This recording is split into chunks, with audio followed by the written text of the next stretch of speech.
Hey, fall's almost here.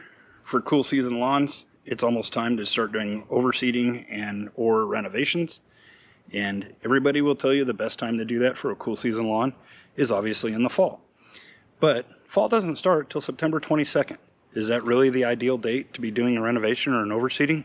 Hold on and I'll just show you how to determine exactly when you should seed or overseed your lawn.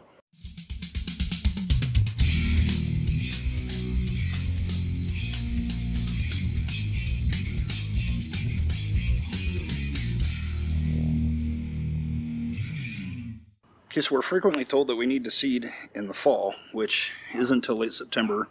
Most guys will tell you the first week of September, last week of August, and that's all good and dandy as a general rule of thumb.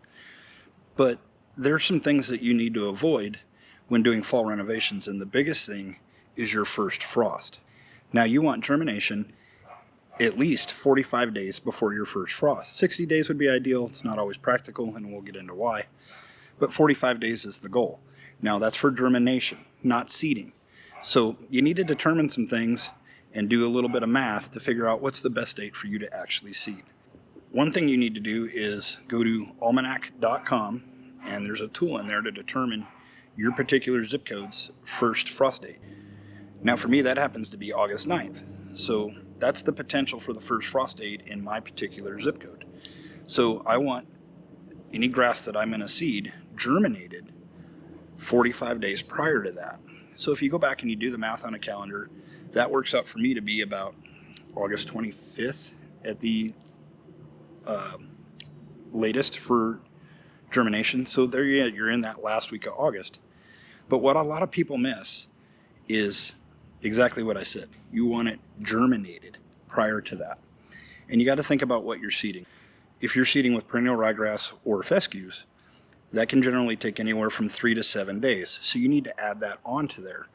If you're seeding with anything with Kentucky bluegrass can take 21 to 24 days to actually germinate. And if I were to seed Kentucky bluegrass August 25th, I'm losing that 3 weeks before frost, and the frost could potentially kill the grass. So you guys need to figure out what you're seeding with, your first frost date, and count back from a calendar and kind of pick your dates.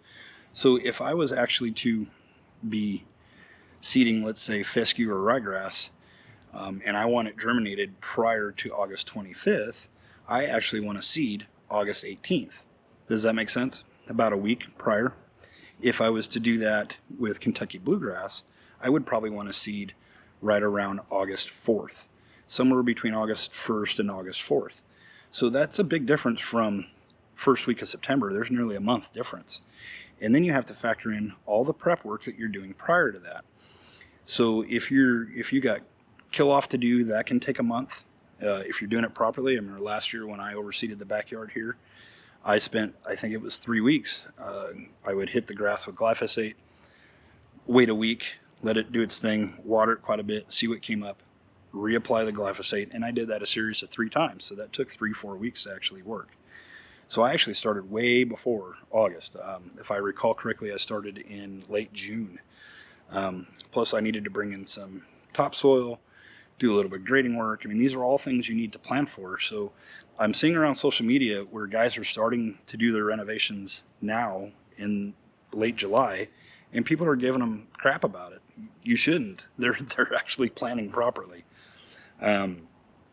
So if you have those kind of things you need to think about, the other thing you probably need to consider is for cool season grasses to grow properly, you need to get your soil pH right.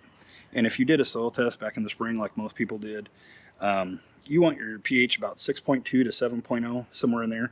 So you may need some time to apply either lime or sulfur or whatever you got to do to adjust it. That's a whole nother video. You may need to do that weeks, months prior to get that right. So these are things you need to think about when you're planning a renovation or an overseeding. If you're doing like an overseeding, you may need to rent a dethatcher. You need to schedule that. You need to actually go get it, bring it to you, or you can use like what I bought a Sunjo, so I have one of the Sunjo dethatchers, so I don't really have to worry about that. But all that stuff takes time. 4 or 5 passes over a couple thousand square feet with a sunjoe plus all the cleanup is like a whole day's work, right? These are things you need to kind of plan. So when you're picking a date to actually seed or overseed, consider those things. You want germination, 45 days prior to your first frost date. 60 would be ideal. That doesn't always work. The reason for that is soil temperatures. So if you go to greencast.com, you can look at your history of soil temperatures, and the ideal soil temperature for overseeding or seeding is anywhere from 50 to 65, maybe even 70 degrees. If you're lucky, you'll be in that 65 or lower range. Most people are not going to be that lucky. I'm not even that lucky, and we don't have very high soil temperatures. So you can go to Greencast online, look at the past, what it was at. Let's say you pick a date. Let's say I picked the date of August 21st to actually overseed or do renovation, whatever. August 21st, I'm doing some seeding. I can go back and look August 21st last year and see what the soil temperatures were. Now this year's a little different. We're all in a drought, higher temperatures. So there's going to be a little bit of variances there, but you can also look at your 5-year history as well as your past 10-year history on Greencast and give you a rough idea. Now for me, it usually sits right around 70 degree soil temps. That wouldn't deter me from seeding. I would just go for it. It's not extremely high. It's not like your soil temperatures are 85 or 90 degrees like you would be in, let's say, Southern California. So these are things to consider.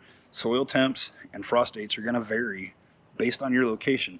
If you're in a transition zone and planting cool season grasses, northern Arkansas or Alabama, anywhere in the very southern end of the transition zone, your cooler temperatures are going to be far different than way up in the Midwest.